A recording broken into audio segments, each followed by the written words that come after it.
आकाशवाणी भोपाल से प्रस्तुत हैं प्रादेशिक समाचार।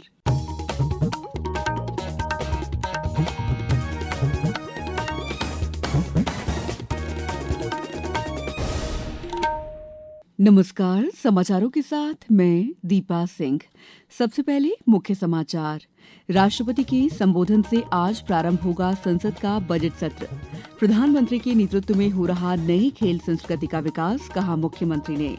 प्रदेश में मावठे की बारिश होने से मौसम हुआ सर्द, कई जिलों में ओलावृष्टि। और भारत और न्यूजीलैंड के बीच चौथा T20 मुकाबला आज विशाखापट्टनम में। अब समाचार विस्तार से। संसद का बजट सत्र आज से आरंभ होगा। राष्ट्रपति द्रौपदी मुर्मू संसद के दोनों सदनों लोकसभा और राज्यसभा सदस्यों को संबोधित करेंगी। कल आर्थिक सर्वेक्षण पेश किया जाएगा, जबकि केंद्रीय बजट रविवार 1 फरवरी को पेश होगा।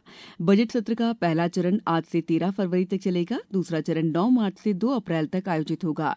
बजट सत्र के दौरान सदन की 30 बैठकें होंगी। आज और 1 फरवरी को सदन में शून्यकाल नहीं होगा। प्रधानमंत्री नरेंद्र मोदी आज नई दिल्ली के करियप्पा परेड ग्राउंड में वार्षिक एनसीसी पीएम रैली को संबोधित करेंगे। इस वर्ष की रैली का विषय राष्ट्र प्रथम कर्तव्यनिष्ठ युवा है। प्रधानमंत्री कार्यालय ने कहा कि रैली भारत के युवाओं में कर्तव्य, अनुशासन और राष्ट्रीय प्रतिबद्धता की भावना को दर्शाती है। एनसीसी पीएम रैली 1 महीने तक चलने वाले एनसीसी गणतंत्र दिवस शिविर का भव्य समापन है। इस अवसर पर राष्ट्रीय रंगशाला और राष्ट्रीय सेवा योजना के सदस्यों सहित एनसीसी कैडेट्स द्वारा एक जीवंत सांस्कृतिक कार्यक्रम प्रस्तुत किया जाएगा, जिसमें राष्ट्र निर्माण, सामाजिक सेवा और चरित्र विकास में उनकी भूमिका को दर्शाया जाएगा। मुख्यमंत्री डॉ मोहन यादव ने कल शाम भोपाल के तात्या टोपे नगर स्टेडियम में राज्य स्तरीय खेलो एमपी यूथ गेम्स 2026 का शुभारंभ किया। इस अवसर पर मुख्यमंत्री डॉ यादव ने कहा कि मध्य प्रदेश में पारंपरिक और आधुनिक दोनों प्रकार के खेलों की समृद्ध परंपरा है। मुख्यमंत्री ने कहा कि खेल सदियों से हमारा मान है, भारतीय संस्कृति की पहचान है। प्रधानमंत्री नरेंद्र मोदी के नेतृत्व में देश एक नई खेल संस्कृति का विकास हो रहा है। देश में एक नई खेल संस्कृति का विकास हो रहा है। हमें कॉमनवेल्थ की मेजबानी मिली है, अब ओलंपिक की तैयारी है। मुख्यमंत्री डॉ यादव ने सभी को शुभकामनाएं देते हुए कहा, एक बार आप भी सब जोरदार ताली बजा करके मैं राज्य स्तरीय खेलो एमपी यूथ गेम्स के विधिवत शुभारंभ की घोषणा करता हूं। आप सबको बधाई देता हूं। वहीं खेलो एमपी यूथ गेम्स 2026 के शुभारंभ अवसर पर केंद्रीय युवा कल्याण और खेल मंत्री मनसुख मांडविया के वीडियो शुभकामना संदेश का भी प्रसारण किया गया। केंद्रीय खेल मंत्री श्री मांडविया ने कहा कि बेहद कम समय में करीब 1 लाख खिलाड़ियों को खेलो एमपी यूथ गेम्स से जोड़ा गया है। ये केवल मध्य प्रदेश में ही संभव है।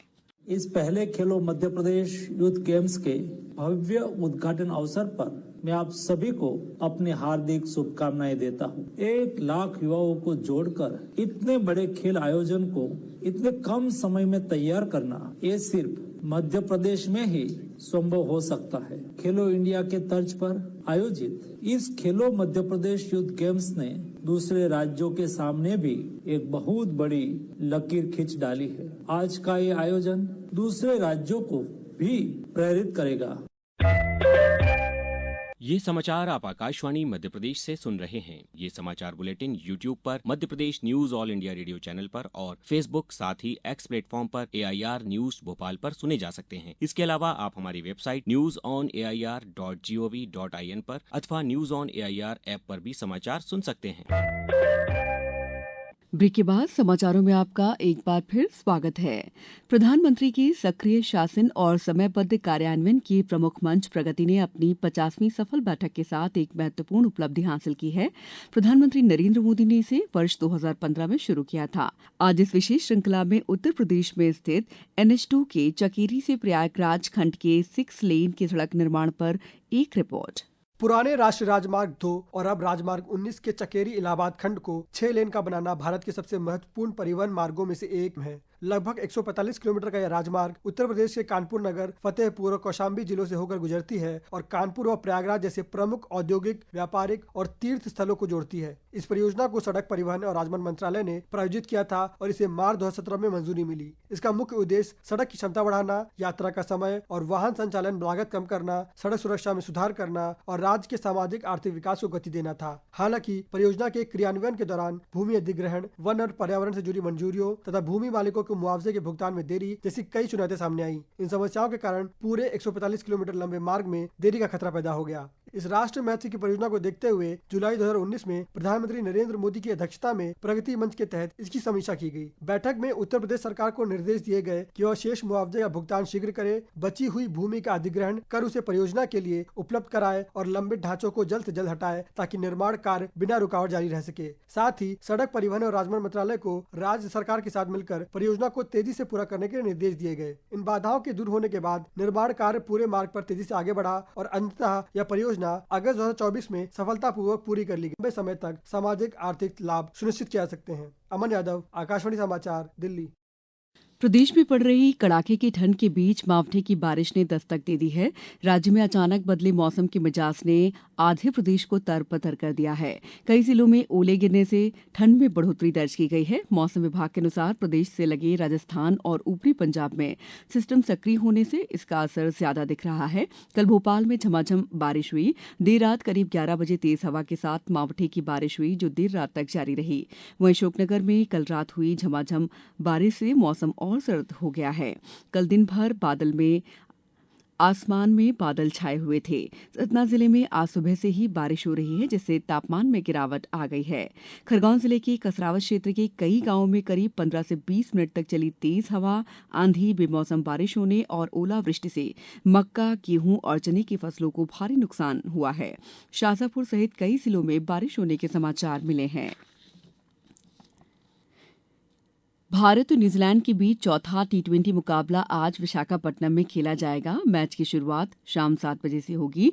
इससे पहले खेले गए तीसरे टी20 में भारत ने न्यूजीलैंड को 8 विकेट से हराकर 5 मैचों की सीरीज पहले ही अपने नाम कर ली है। न्यूजीलैंड की टीम फिलहाल 3-0 से पीछे चल रही है। वाइजैक में भारत का रिकॉर्ड भी मजबूत रहा है। यहां खेले गए 4 टी20 मुकाबलों में से टीम इंडिया ने 3 में जीत दर्ज की है जबकि एकमात्र हार ऑस्ट्रेलिया के खिलाफ आई थी। अब कुछ समाचार संक्षेप में। मध्य प्रदेश टूरिज्म बोर्ड की पहल से प्रदेश के पर्यटन क्षेत्र में एक नया और रोमांचक अध्याय जुड़ने जा रहा है। एडवेंचर स्पोर्ट्स प्रेमियों के लिए इंदौर में पहली बार टेंडम पैराग्लाइडिंग फेस्टिवल का आयोजन 31 जनवरी और 1 फरवरी 2026 को शहर के मनोरम और प्राकृतिक सौंदर्य से भरपूर कोरबन हिल्स में किया जाएगा। डिंडौरी जिले के शासकीय हाई स्कूल चंदवाही विकासखंड शाहपुरा में छात्र छात्राओं को गौवंश आधारित जैविक और प्राकृतिक खेती का प्रशिक्षण प्रदान किया गया। मंडला पुलिस द्वारा बिना हेलमेट वाहन चलाने वालों पर सख्त कार्रवाई करते हुए प्रतिदिन लगभग 1000 वाहनों की चेकिंग की जा रही है। इंदौर जिले में जिला प्रशासन और जिला रोजगार कार्यालय के संयुक्त तत्वावधान में आगामी 2 फरवरी को रोजगार मेले का आयोजन किया जाएगा। ये आयोजन शासकीय महाविद्यालय गुरुकुल परिसर रंगवासा रोड राऊ में होगा। झाबुआ में संकल्प से समाधान अभियान के अंतर्गत कलेक्टर नेहा मीणा के निर्देशन में शासकीय महाविद्यालय पेटलावद में लर्निंग लाइसेंस शिविर का आयोजन किया गया। सतना जिले के कृपालपुर के पास कल शाम एक सड़क हादसे में 2 लोगों की मौत हो गई। प्रधानमंत्री ग्राम सड़क योजना के प्रभावी क्रियान्वयन के लिए राज्य सरकार ने मुख्य सचिव की अध्यक्षता में राज्य स्तरीय स्थायी समिति का गठन किया है। समिति द्वारा भारत शासन को योजना के अंतर्गत प्रेषित किए जाने वाले प्रस्ताव का अनुमोदन प्रत्येक त्रैमास में प्रगतिरत कार्यों की समीक्षा की जाएगी। इस बुलेटिन में बस इतना ही। अगला बुलेटिन दोपहर 2:10 पर। नमस्कार।